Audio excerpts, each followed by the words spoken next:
Pane chitiko chinoshamisa chinooneka kuti aiwa the Zimbabwe Republic Police maofficers avo anoenda kumatableland vonorova vanhu, vonorova mavillagers, ubva vafosa kuti aiwa vaimbe nziyo aiwa dzemuhondo. Sanambira mashuka anobuda nyuka panapa aiwa mupindula tichiona kuti aiwa mapurisa aya eZRP, these guys they are failing their duties. Not about subscribe or like or turn on the bell icon. Tipina mna mugo mchinzi. Some 11 villagers in Ngai, Madebeleland were flagged and forced to sing war songs in Shona by Zimbabwe Public Police officers. Human rights lawyers have said.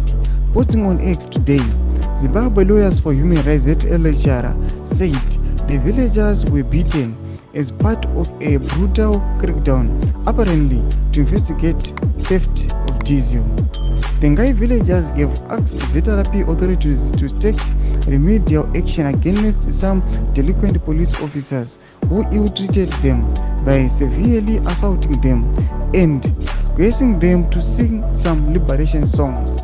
In a letter of complaint written to the officer in charge of Manoti police station by the Ngai villagers, lawyers Jabulani Mhlanga and Priscilla Dube of ZRP, the villagers protested against the conduct of the police officers for conducting a violent operation across 3 homesteads belonging to Zvanda, Ngube and Lunga families under the pretext of investigating a case of alleged theft of diesel belonging to Oscar Mawarire, local entrepreneur. Domashka nobuda pana vachinyorwa zvinzi aiwa vakomana veZRP aiwa vanosvika vachinoaccusa those 3 families. Ubva vanosvika chinoti aiwa vakomana imbai war songs, ubva vanoita a brutal action kwavari vachivatambudza. Zvatoona kuti aiwa kunyange kuri investigator pane pangazosvika pakuti vanhu vaimbe war songs here. Zvatiri kuona kuti aiwa vanoapply kana vanonyora tsamba aiwa kune vanhu vema human rights vari kuona vachikondema this ZRP police. Ndose vakomana vamunoziva